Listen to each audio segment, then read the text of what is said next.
Chapter 6. Many stars away, the work to create a new planet had already started. The first step needed to pull a moon away from an outlying planet and move it into the proper orbit around the star. The moon consisted little more than an early collection of debris formed from the creation of the large gas planet.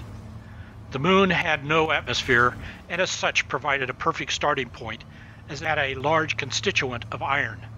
The robots positioned around the moon to create a field for transporting it across the spatial domain of the star system into a designated location. Once it arrived, robots began to push the moon to give it the correct angular motion to ensure it gained the proper orbital position around the star. Once in place, the robots began the process of collecting and directing asteroids and comets within the star system to the new planet location. The massive amounts of impacts and planned order allowed the mass of the planet to grow rapidly. With the precise angling of the incoming matter, rotation formed, creating the needed planetary rotation.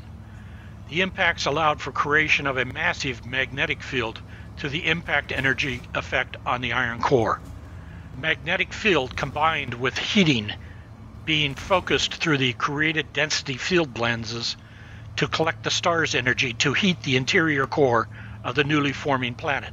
As the old one's ship watched the action with robots swarming to build a new planet, with the molten core newly forming target planet, the mass of the planet approached its intended state. The computers measured the mass rising, and the process began to shift. An atmosphere had begun to form with the growth of the mass as water vapor boiled off along with other gases, but held to the new planet with the mass's gravitational field.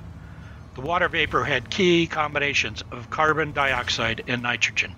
Back at the home planet, after the 8th planetary rotation since Sxty arrived, the last remaining Taxien with their personal belongings had been transported to the old one's ships from the planet's surface.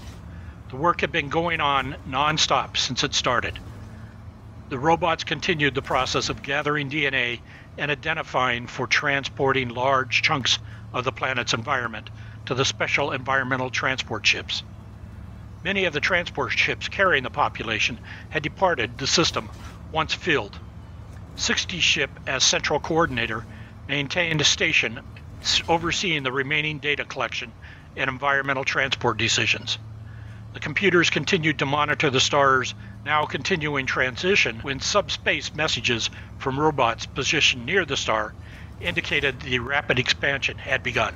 The command quickly went out to the remaining ships in orbit to leave the star system immediately.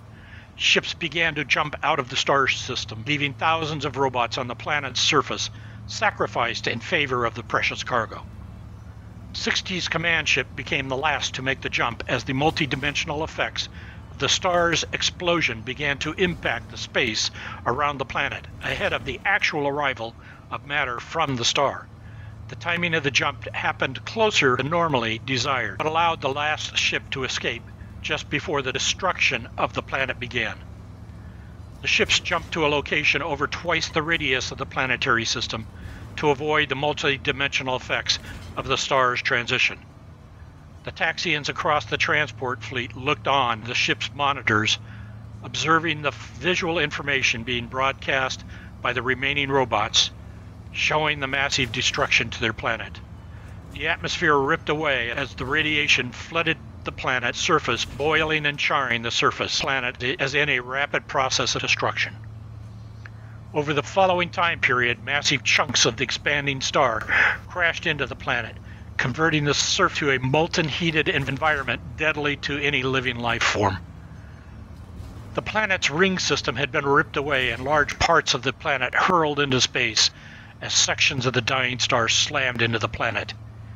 In a final stage of death, the star swelled, engulfing the inner planets of the system, and finally the Taxien's planet disappeared into the massive new red star.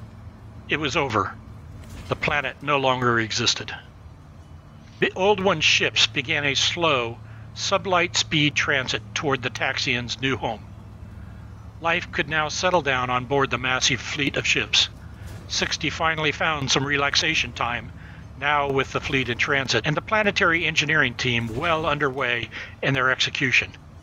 He checked the computers, locating the compartment where Tia's family had been relocated to, and decided to visit his small friend. After an inter-ship jump, Sxty exited the transport room of the large designated section of the ship. He emerged through a door to a high balcony where he could see below the maze of allocated living and community spaces with the hallways connecting. People spread throughout the large area as maintenance chores for normal living needed to be done. The population settled into the routine, be it eating, sleeping, cleaning, or in the case of children, finding a place and friends to play with. People moved across the floor of the section, while the computer-controlled robots moving in the air, creating clouds and breezes above, giving the people a feeling of being outdoors. Sxty transported to the floor of the massive space and maneuvered through the maze of passageways until he reached the designated living quarters of Tia and his family. He quickly located Tia sitting on the ground, watching some boys kicking the why-not ball around, since no hole was able to be dug in the metal floor. Tia turned around. His small face brightened as he noticed the giant Sxty approach. "Hi, Sxty. I never expected to meet with you again. My young friend, I am sorry.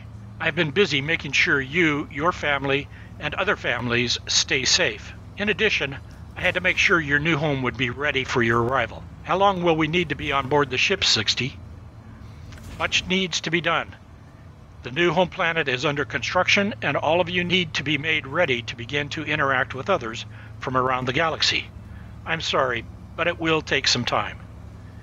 As the two continued to talk, Sxty continued the process of understanding the mind of a different culture. The emotions and the empathy needed to interact with small Tia taught him something he had never before learned. Something in him knew instinctively this connection provided important training for being a friend and for his future. He didn't know why, and he didn't know how, but his instincts had not failed him before. The new planet construction is viewed on the large screen of the engineering ship, directing operations. The Taxien leader watched the process. "Okay, you have the basic atmosphere. What happens next? This is not a livable condition for a long shot." The engineer directed to support the Taxien leader talked him through the process. "You are correct. So our next effort is to shift as robots start transporting and attaching massive energy extraction units to cool the outer crust of the newly formed planet without transferring the heat and energy to the forming atmosphere. The energy needs to be moved off planet, since leaving it in the atmosphere would take us longer to allow the planet to cool, delaying habitation. The massive units you now see extract energy from the planet's surface, and the energy is transferred to ship storage units to be used for other operations." The molten shell around the new planet began to rapidly cool, forming the mantle of the new planet over days of planetary rotation, given the old one's unique transfer units. A siren suddenly goes off in engineering area. A computer voice can be heard. "We have a problem. Incoming asteroid has undetected structure flaws. Results are not yet predictable." As the group watches, the asteroid approaches the orbit of the old one's ship, breaks up, and large chunks fly off in different directions. The computer voice continued. "Having to reposition cooling units. Robots are being shifted. Ship prepared to shift to protect against matter ejection." The asteroid was massive, and when it hit the newly forming planet, it produces a huge impact. Massive ruptures take place in the newly formed mantle. Molten core is sent flying into space. The computer voice again announces, "Orbital shift has occurred. We'll need to redirect follow-up comets to correct for impact effects. Ship is no longer in danger." The siren stops. There is visible relief within the engineering unit. A visibly shaken Taxien turns to the engineer. "Does this happen often? When do you know that the mantle is ready?" The old one looks calmly at the Taxien. "Rarely do defects slip through like this. Sorry for the scare." Computers continuously probe the depth of the cooling mantle until the stabilized surface meets the planned expectations. Obviously, with this effort, it will take a little longer to recover. The cooling systems turn their attention to the atmosphere to draw heat. With a reduction in temperature at the surface boundary, winds began to churn the atmosphere. The old one continued. If you look at the display, you can see the internal rotation of the iron core of this newly formed planet has extended the planet's magnetic field and has already started diversion of the ionization flows from the star. With the reduction in ion flows and the changing chemical nature of the atmosphere, temperatures planet-wide will begin to stabilize, and with the reduction in temperature, massive rains will begin to fall. The rain should start to flood large portions of the planet and form oceans. The Taxien leader looked skeptical. I doubt there is enough water to flood portions of the planet. The engineer responded, "You're right, but along with existing water, we are now redirecting comets to support continuous bombardment, specifically selected from the star's Oort cloud, adding massive amounts of water to the new planet. On this screen, you can see them coming in now." The planet continued to cool as the massive oceans rise over the planet's surface. Comets are flying in from the Oort cloud region under robot control. Now that the computers have decided that the water levels are sufficient, the engineering robots will turn their attention to newly arriving environment specifications for the data collected from your original home planet. I see water, land levels, are about the same as our original planet. Now do we sit and wait? No. Key features your original home planet maintained and considered important need to be replicated. The most unique was a series of debris rings around the planet. These are easy to establish but require a number of small moons to be positioned to set up the proper interference wave patterns, maintaining the rings and keeping the debris in a stable orbit. Robots selected asteroids for moons from the star's asteroid build field. This process generates some flaws. The computers and their commanded robots work fast to model the established design and project into the future. As flaws are found in the planning, adjustments are computed, and engineering robots are tasked to implement the minor adjustments. The computers make sure that rotation rate to planetary orbit matches the original home planet of the Taxien population, so adjustments for your people will be easier. Weather patterns are now forming, and computer models are directing robots to execute landmass adjustments to help settle the patterns to ensure proper living environments for your population. You have altered the system significantly to add this new planet. Will it be safe in the long term? Computations on the effects of the repositioning of the mass around the star system has been underway since early in the planning stages, and the resulting effects on the star's Oort cloud of comets, in addition to internal asteroid changes, have been accounted for. Those most affected have been used in construction to ensure that their orbital shifts would not result in negative effects on the new population over time. And the weather on the planet? Computers have computed the needed weather effects within the atmosphere of your newly formed planet. It will take less than 1/3 of the new planet's orbit to reach the planned stabilization point. For the remaining part of the orbit around the star, the robots will monitor for any dangerous venting of gases, altering either the atmosphere or new oceans. Meanwhile, robots will be adjusting the salinity of the newly formed oceans as, like the atmosphere, their content stabilizes and massive currents begin their flows.